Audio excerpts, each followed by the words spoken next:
So how y'all doing? We did a movie together called Saw.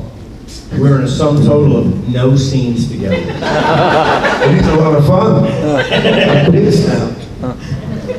We see each other in makeup, and that would be it. And you go off, kill and survive. Literally, we saw each other in makeup, and then after we wrapped at a place called the Brass Rail, usually talking with a girl named Cinnamon, who's in Toronto, world famous peeler bar. It's true. It's true. So, what do you guys want to talk about? The man in blue. Okay, well, it was nice chatting with y'all. See ya. So, I have a question for you, Sean. Apparently, you're the only person to play the game that's never saved anybody in the Saw movies. I gotta tell you, even on the day, when I read the script, I'm like, I mean, surely, I'm not 100% failure. Then again, on the day, they're like, so you come into this room, and then she dies. I'm like, okay, yeah. And then, we get to the fucking final room, and I realize I failed miserably to save every one of my loved ones. Miserably. Never done that shit before. So talking about some fucking thesping, I was thesping the shit out of my floor. Because there's a fucking hero in here. So to keep that shit squashed, that was some top shelf thesping, let me just say that. It's true, it's not easy, because he knows what he can do. Had to go to a happy place. And, raise your hand if you saw 3D. Who's with me? That bitch wouldn't fucking shut up! She wouldn't! God!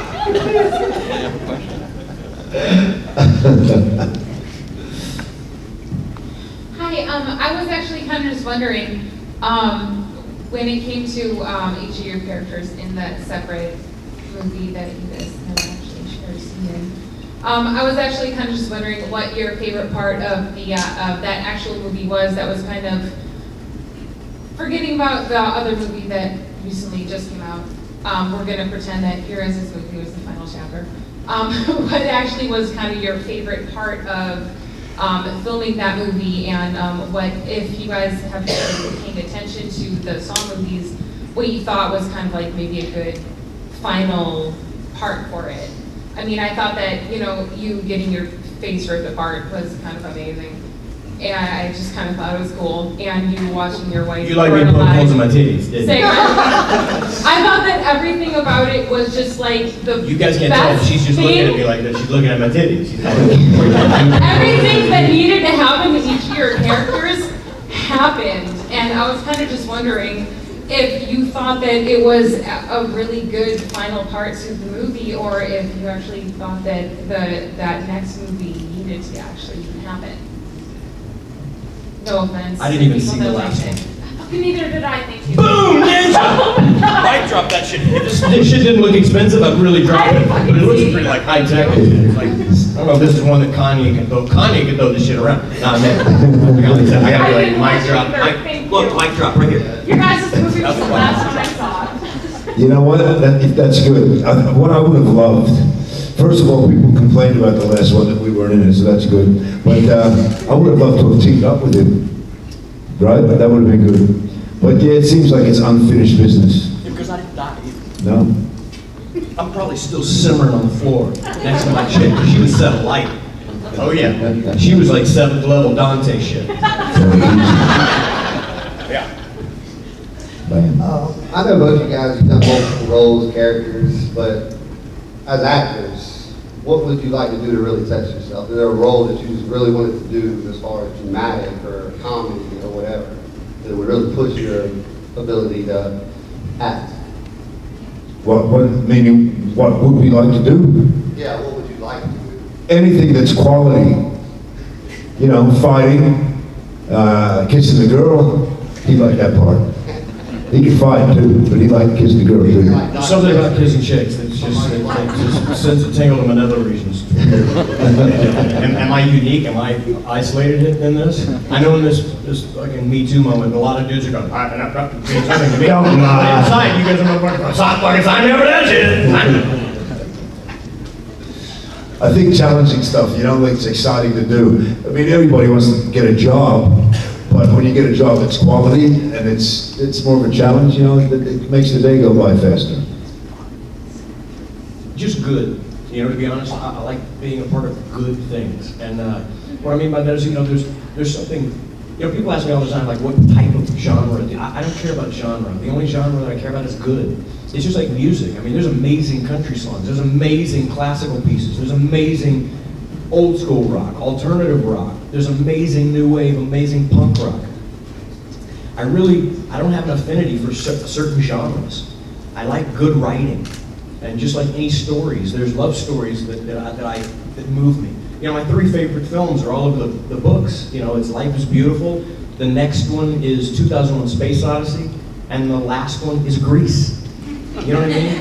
Every motherfucker and their grandma claims to love Chariots of Fire. You find that shit on a motherfucking shelf. No dude's house has, Chariots of Fire, I watch it every week. Fuck you, no you don't. Get the fuck out of here. But I pop Grease in, you're like, I'm gonna feel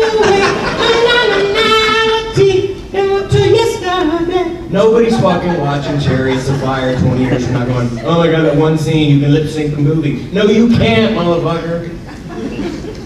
You can't dig what you dig, you know? He's from the South. Yeah. What would be the dream director for y'all to work with? Terrence Malick. Favorite?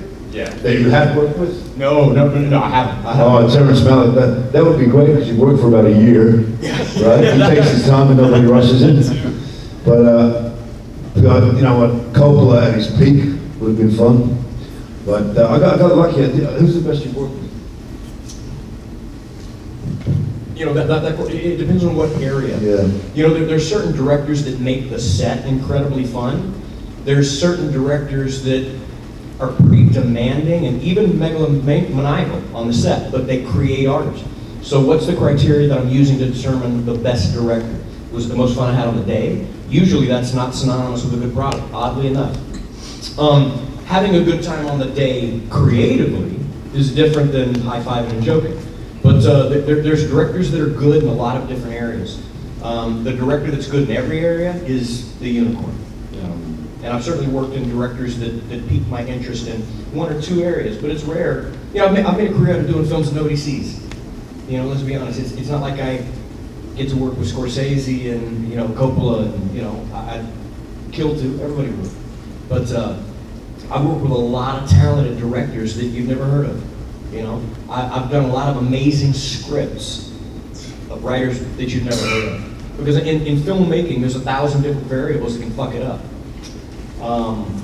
You know, and so there's anything that can keep you from seeing a very good director's work.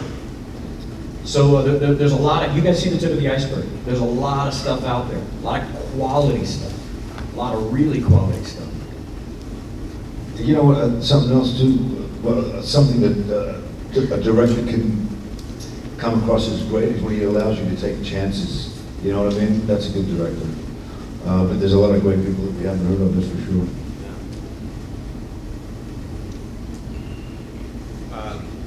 So, scary movies, horror movies. What was the original horror or scary movie when maybe you were young that like? Exorcist. Exorcist. Yeah, without a doubt. There was one weird one also called The Fearless Vampire. So it was kind of sexy and weird as well. But Exorcist kick ass. When a Stranger Calls. I remember, I think it was in like 2nd grade, and you'd watch a movie once a year in the gymnasium, like on a tiny fucking TV. It was like in the back wall. You know, you can hardly see it, but you're young, you know, beautiful. It's like being in a movie theater. Scared the shit out of me. And I was, Glenn Bilbo was next to me, hand creeping into mine, so I was doing everything I could to be cool, acting like I wasn't, you know. Never forget that. Well, you know, I grew up in Australia. Back in, when did drive-ins disappear in America? Remember the old drive-ins? Yeah. Well, I saw The Exorcist at the drive-in with 2 guys. We were about 16 years old. And we started training back then, you know, boxing and doing all that stuff, and we wanted to be strong. I've never seen 3 dudes at 16 that thought they were macho. They were cuddling in the backseat. That's exactly what I was going to say. We were holding on to each other, paranoid that somebody was going to come in the back window. That was The Exorcist. That was a scary film for like young kids too. Now you know too much about us.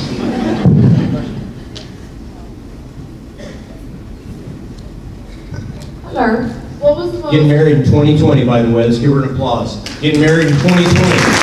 Excellent. Is that homie right there? Nice. Solid work there. They've been dating since she was 18. She's 28 now. 10 years. You're not telling a lady's age? What? It's a steel fucking trap, baby. It goes in, it does not leave. Come on. I'll forgive you because I will never apologize for not being stupid.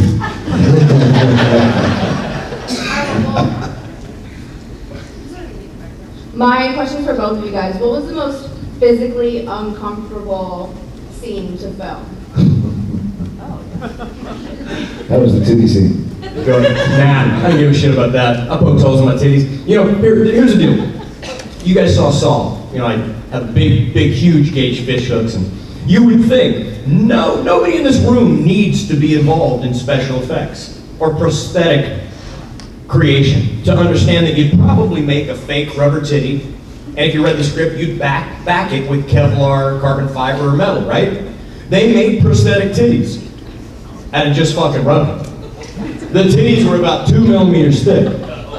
So they put them on, 2 millimeters. I'm like, this is good. I mean, unless it's like a small bass fish hook, that I can't.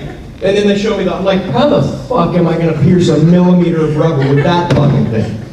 So obviously on the day, not because I'm a method actor, because I don't like pain.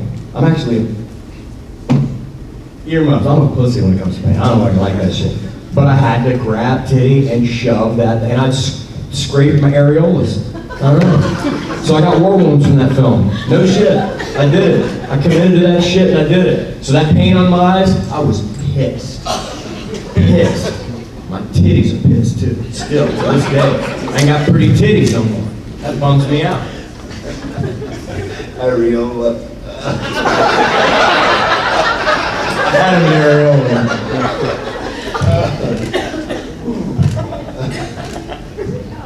Oh, pain. I won't mention the actress's name, but I had to be in bed with her the whole day once, and she was a pain in the ass, and that was painful. It's much better when you work with people you really, really enjoy. He lost blood flow to his brain, couldn't think. But everywhere else.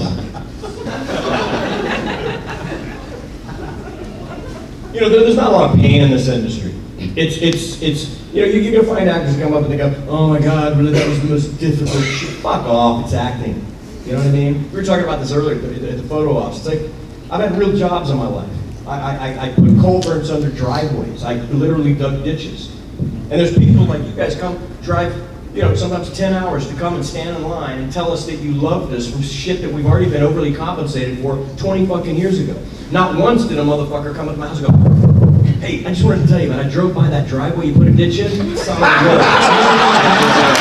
I was fucking 15, I changed the grease in the deep-back fryer at Church's Chicken. No motherfucker ever came through the driveway and go, hey, by the way, last week, solid golden brown on that thigh. Never fucking happened. Never fucking happened once.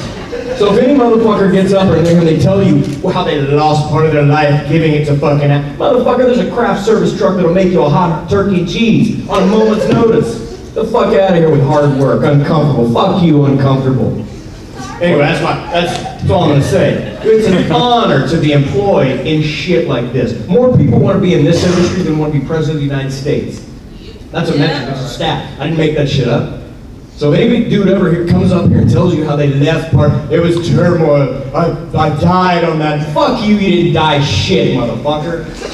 I worked for Atlas Van Lines, loading couches upstairs. That shit sucked. You know what a job is? A job is shit that you will not do unless they fucking pay you. You will not do that shit unless they pay you. In my industry, motherfuckers leave everything they know and are comfortable with, and they drive 3,000 miles away, they gotta find a roommate on motherfucking Craigslist, and then they do the shit for free, hoping somebody will see it, and when they pay for them to do it again. No motherfucking surgeon ever goes, hey, let me do a couple of open heart transplants, because maybe you'll survive and they'll pay me to do it one day. No, motherfucker. That dude's fucking $750 in debt, and he's doing this shit. He's getting paid on the first one. God bless him, you know. But that's fucking work. That's fucking work. This is shit. Every motherfucker, him, myself, we all did this shit for free before we ever got paid for it.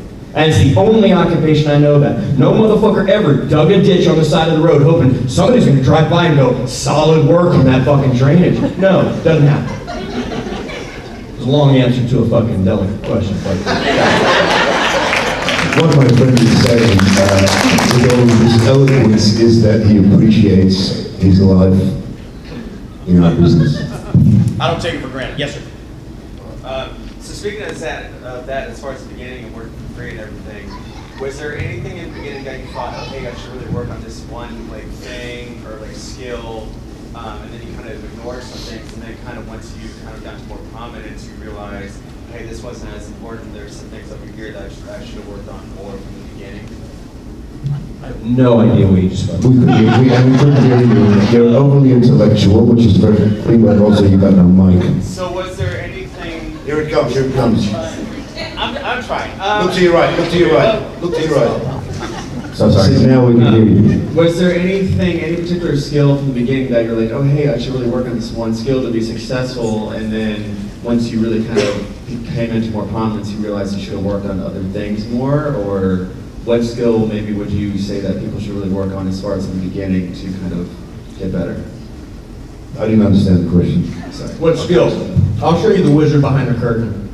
This is also a job where if you want to be an accountant, you got to go to school. There's nobody that came out of the womb that can be a good fucking accountant. Somebody needs to instruct you what numbers are, what negative numbers are, what an algorithm is, what a tangent and cosine, etc. There are motherfuckers like this where they take a fucking rapper and he can fucking act. There's no motherfucker ever that goes, hand me the scalpel, I'll get this aorta. No, it doesn't happen. You need to learn how to do that. There's plenty of actors that'll tell you, to learn how to properly thesp, you need to go to the RSC for 10 years, and you know what? You just don't. There's some people that can do it right off the fucking street, and there's some people that can't. Public speaking is one of the biggest fears known to man. But people can do this. You can do it. It's not necessarily something that you need to learn technique to do. Now, film work, there's a little bit of understanding as far as like, well, there's my key light, so I should focus this, I should lean my head. But as far as being a realistic actor, I'm not making it sound simplistic, but you're very believable in every day of your life. All we can do is replicate shit that you do on a daily basis. When something horrific happens, your body takes over and it reacts accordingly. You don't think about that. An actor just has the ability to do that shit in an unnatural scenario and key those emotions on command. But it's something that a handful of people in any shopping mall can do it right then and there. It's just finding those people. It's not something that it's mandatory to go to school to achieve. It's just not. Sorry, that was complicated. I concur. This question is for Costas. So Hoffman was only in Saw 3 for like 1 or 2 scenes, like a couple minutes. Did you do that movie, and did you know, like, eventually, like, the next movie you were going to be Jigsaw's apprentice? Did you have any idea, or did you just, sign on for Saw 3 thinking it was going to be a very small role? I wasn't sure, and they don't tell you much, but they have a funny way of killing people in the Saw movies if you misbehave. In other words, if you're not a professional. And I just wanted to fit into something and enjoy the experience, and then the next thing you know, they kept me around. That's the way it happened. Kind of surprised me as well.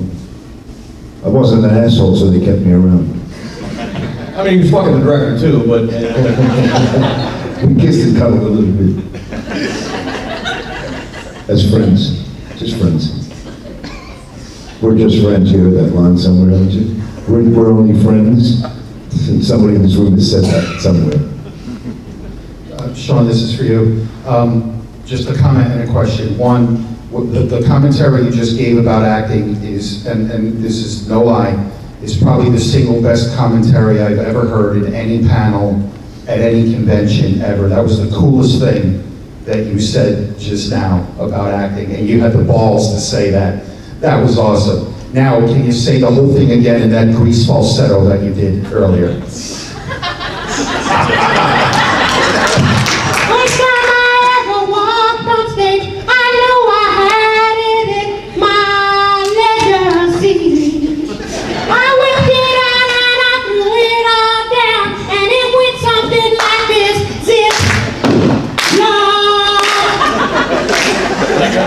pretty good.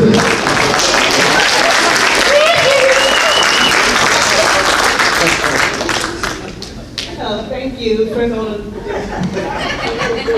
thank you for showing up here. The fact that you two are here is beautiful.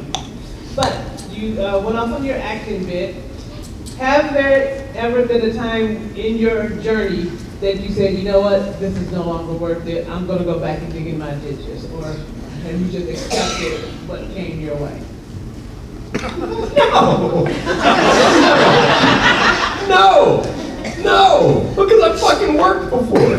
I mean, I'm not shitting you guys. I'm not trying to make it sound like we're grossly overpaid for, but it's, and I'm not saying that being able to do this in a very powerful way is not rare, but I'm saying I've had real jobs before, and the shittiest job I've had in this industry is comfortably ahead of the best job I've had outside of this industry. Comfortably, by an order of magnitude. And that's just me being honest. There's no other industry where people travel that far away and live with roommates and do it for free, hoping somebody will see them and go, you know what, I'm gonna pay him to do it. There's no other industry like that. And I don't give a shit. I've done student films for no money, where you're standing in the rain waiting to shoot. There's nobody ever that's complaining about getting wet on a movie set. Nobody. Until they're so fat in the industry that then things start to matter. But even those motherfuckers, they remember a time where they would fucking pay to be on that set.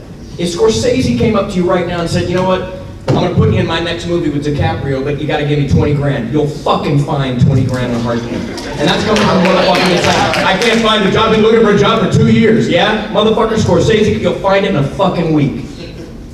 You will find it in a week, miraculously. That's the truth. That's the industry that I'm employed in, and God bless it. I don't take it for granted. I don't take it for granted at all. I'm not knocking it. I appreciate it for what it is. You know, we're paid an inordinate amount of exotic currency and treated like royalty.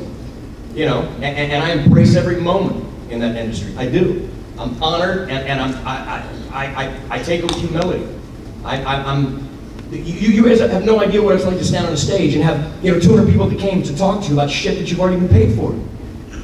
You have people that come up to the table, they go, wow, you don't know what it means to us. No, motherfucker, you don't know what it means to us.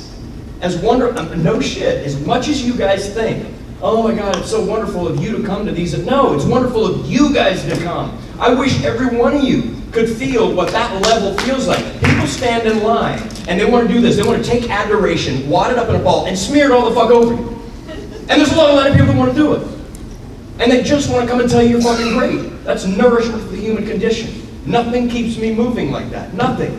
There is no currency, there is no compensation in any other industry like this. There's just not. And I don't take it for granted. Yeah, your love for us goes a long way. I mean, I don't know about Sean, because he's tough, but I know he's got a big heart by the way he's talking to you guys and myself, but some of you people have brought us to tears, I mean, at times, you know what I mean? People coming, people in wheelchairs, stuff like that, ex-vets, stuff like that, it means a lot to us, I mean, beyond the superficial way, I mean, I'm talking about it touches your heart. It's important.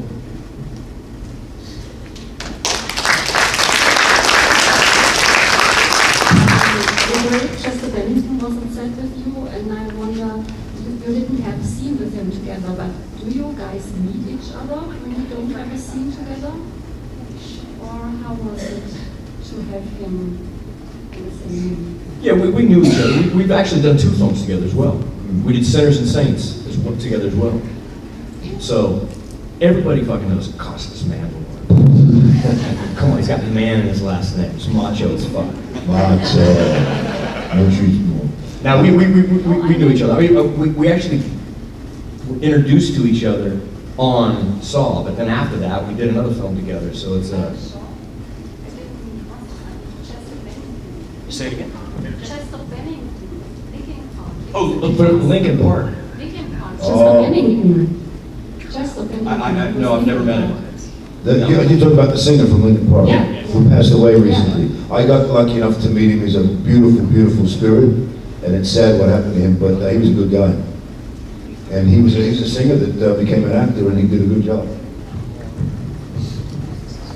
plus, I like this guy a lot. We haven't spent a lot of time, but he's got a kick-ass personality, you know what I mean? And hopefully we'll do it again with a bit more time on screen. A bit more than none.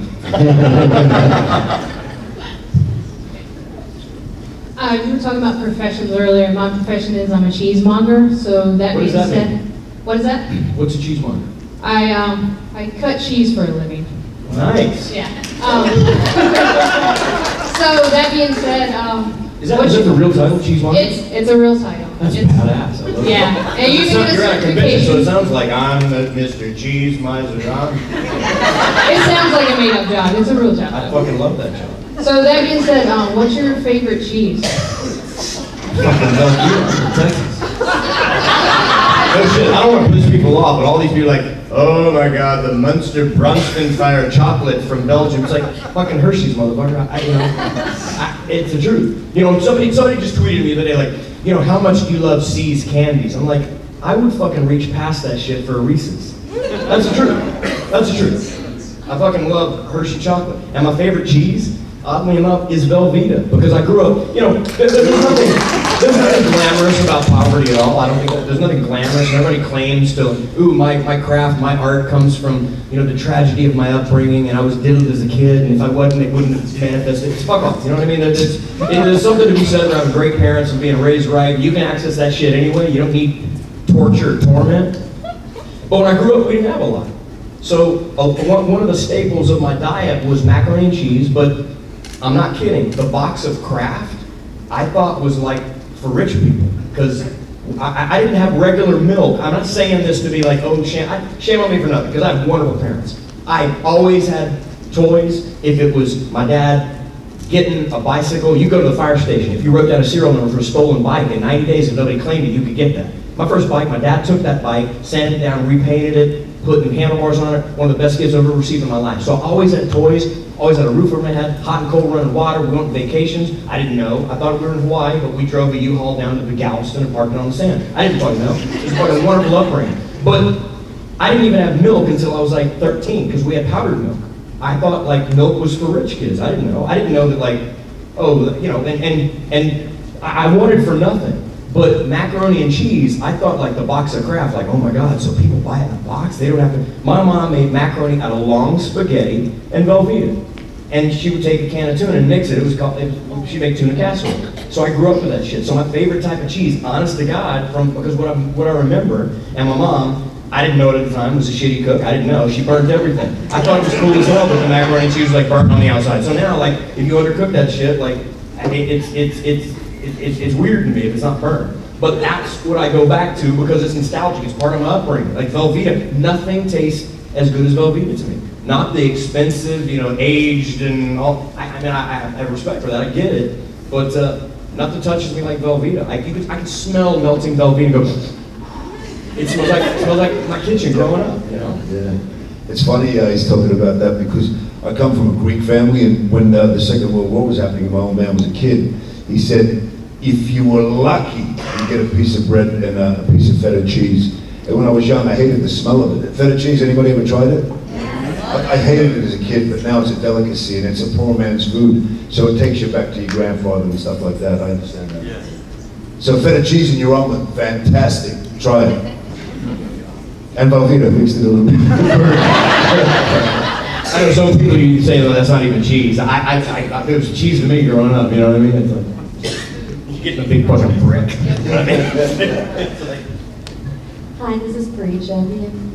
Has there ever been, or is there a role that you may come across that you would actually turn down? Not because of other commitments, but something you just would not do?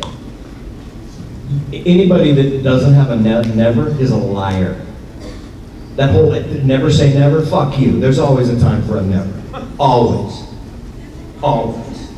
So yeah, I can imagine plenty of things that I would never be a part of. Absolutely. Absolutely.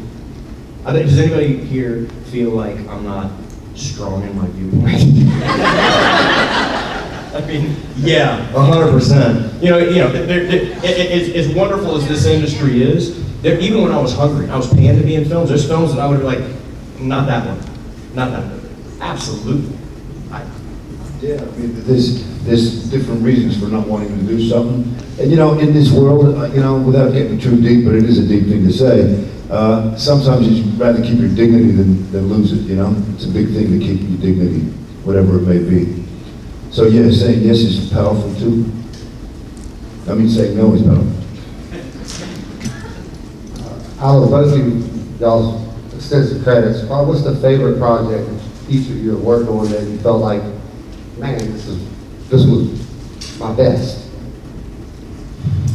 I'll just try and answer it with this. About a year ago, you know, every now and then you get these phone calls where you get a chance to try and be a part of something.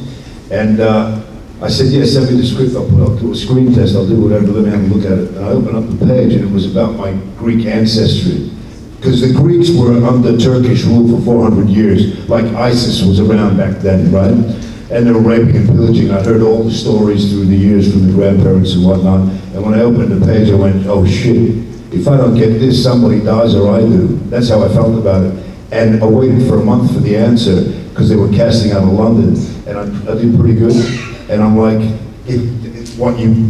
this is not, I'm just saying what I was saying to myself. If Daniel Day-Lewis is free, he can have the role. If he's not, I want it. And I ended up getting the call, and I was a part of this thing that was part of my history. And I ate the scenery, I was kissing the rocks we were walking on. You know, it was like one of those jobs. But I've had a lot of fun in different worlds too. But that was big. It's called The Cliffs of Freedom. It's coming out this year. Hopefully you'll like it. I just want to say one thing. He's got balls, and a lot of the people in the audience have too, because you appreciate him. But the Greeks were ruled for 400 years, and they managed to get rid of that rule. They got rid of the Turks after 400 years. And I got Turkish friends, right? The world has changed. But can you imagine 400 years and then saying, no more? It takes a lot of guts. So I wanted to share that with you. What's it called again? The Cliffs of Freedom, because what happened was the women would be cornered.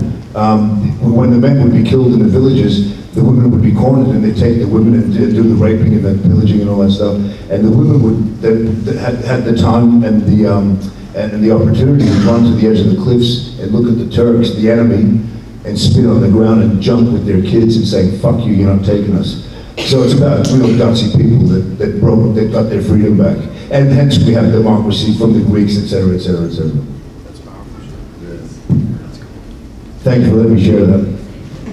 Any questions? For me, you know, it depends on the criteria you're asking. What's my favorite film? Did I have the most fun on the day, or the most creative thing I'm proud of in hindsight? Yeah, something that you've done and stuck with you, and you were like, that really touched my heart. Yeah, you know, it seems like an obvious answer, but comfortably in the lead is Powder. Yeah. For me, roles like that are why you travel to get in the business. You hope that in 30 years you get one role like that. You know, it's a wonderfully written and designed role. I think, you know, a number of people could have performed that role brilliantly, and I was lucky enough to get cast in the part. When I read it, I thought it was something incredibly special, and I campaigned hard to get that role. But for me, it's roles like that. There's a handful of roles. You know, there's a TV series that I think they're on their like 5,000th episode. It's called Criminal Minds. I did one episode of Criminal Minds, but it's a character that's far removed from who you are. You know, those are the moments you get paid for. You know, it's everything else is fun, and you're having a good time on set, but there's a difference. There's some roles that, again, this is not a difficult craft. It's not like you have to go to a dark place, but some require a bit more focus than others. You know, for example, Boondock Saints, on the set, it was this. So anyway, can we get a table for 4? Oh, hey, Rita, you want cinnamon to be our waitress? Yeah. Can we get cinnamon to be our... Oh, hey, can you hold on 1 second? Action. Oh, fuck you, dude, you fucking need real bang, cut. So anyway, yeah. And you know what I mean? Powder was not that way. You know what I mean? It's, you know, I appreciate it, brother. I appreciate it. But, you know, you enjoy your time on the set for different reasons. And even at its most demanding, it's still not demanding in the grand scheme of things. But in hindsight, when I look back at, you know, when you want to give your kids and say, "Hey, Daddy did this," it'd be Powder. I just want to meet this girl, Cinnamon. She keeps popping up. Well, every guy in here, raise your hand if you've never met a cinema. Never, you can pull this head, exactly. This question is for Sean, but it'll be for both of you. After listening to you today, and as I was saying to my wife and my daughter's boyfriend, At first, I thought you were gesturing to your wife. I was like, that threw me because only because I met y'all earlier. You told me that was your wife. I'm like, hang on. In 30 minutes, man. you're falling right into what I'm about to ask. Okay, yes. Okay. I love Boondock Saints, don't get me wrong, but I love the action movies, horror movies, but some of my favorite movies are comedies. And you two together are funny. And I think y'all would be great in a comedy movie. Can I tell you something? It'd be Brother, awesome. can I tell you something? Yes, sir. We were talking at the photo op, and I found him hysterical. I go, dude, you've got to do a comedy, man. Now, you can't think of yourself like that, because I don't think I'm funny. Some people have told me I am. But when you're reacting to someone like that, you're either in or you're out. He's funny. He's got talent. You fall right along. You're like, he's like the loud comedy, and you're like soft. Emily Costello. I like that. A loud Let's put it this way. If I get the shot with him, I'm in. I don't have to do anything.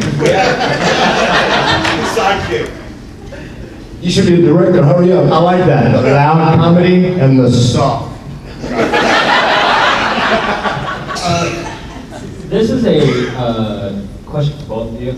Which traps in all the Saw series, and all the Saw movies, sorry, were you most fascinated by? There's a lot of them that fascinated me. I just, you know what? I'd rather talk about my favorite trap, which is the one that I got out of. That's why I loved it. Do you remember that? Yeah. Yeah, I'll just leave it at that. But fascination, when you see it on film compared to when you're shooting it, I mean, some of them look incredible, you know. I don't want to bring up his breasts again, his areola. Goals in my titties. Sugar tits. Mel Gibson was talking about him. Any questions? All right. So, did you guys ever play pranks on the set? Like, you get somebody in their trap and then say, all right, we're all going out to lunch, or I don't believe anything in like pranks. that? Thesping is a serious fucking I can't even say that with fucking I tried. See, that's what a shitty actor. I tried to commit to that fucking line, and I couldn't even fucking get it out. Do I look like a...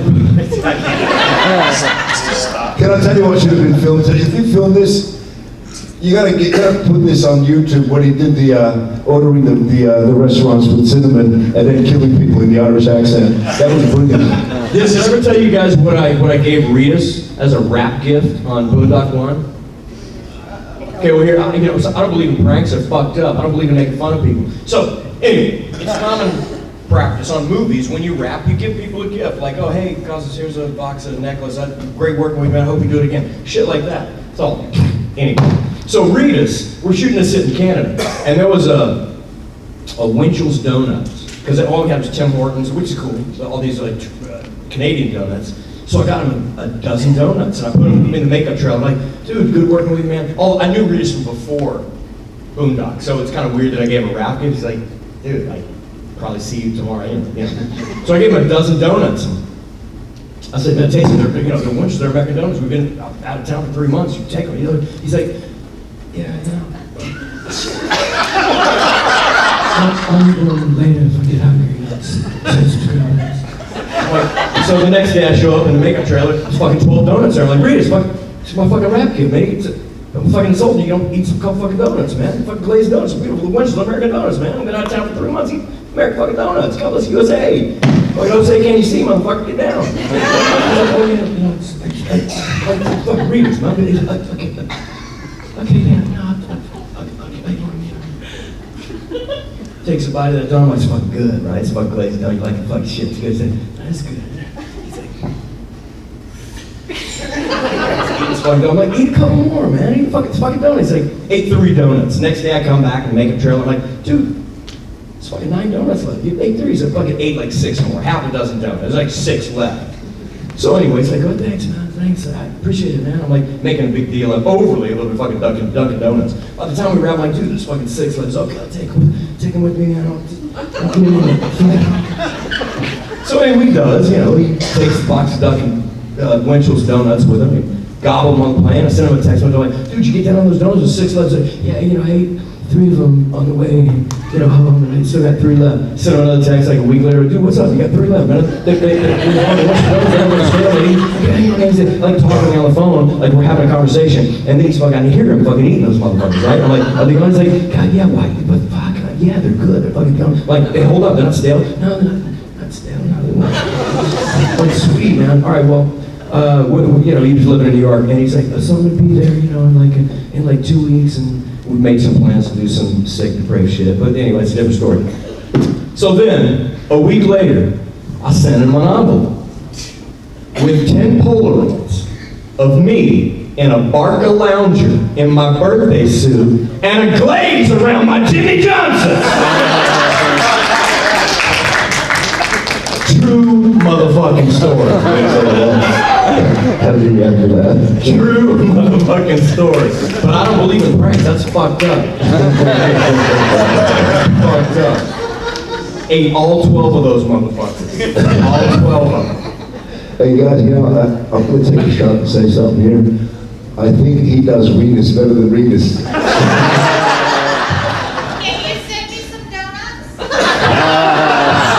We got a gobbler in the crowd.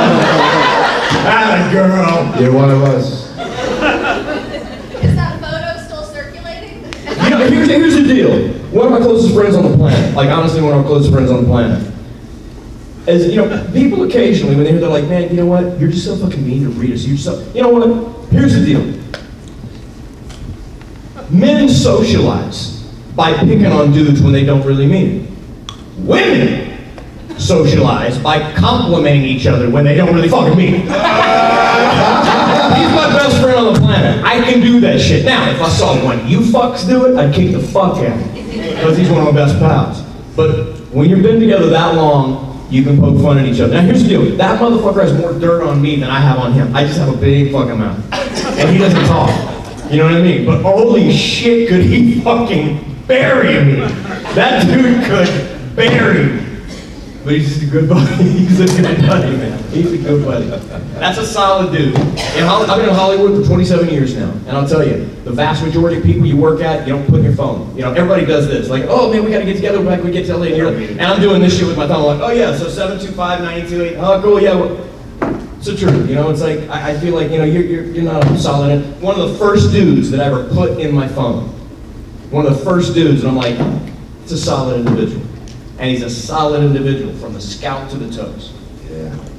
Sincerity in our business is not a, you know, there's some great people, but when you find sincerity around you, you better hold on to it.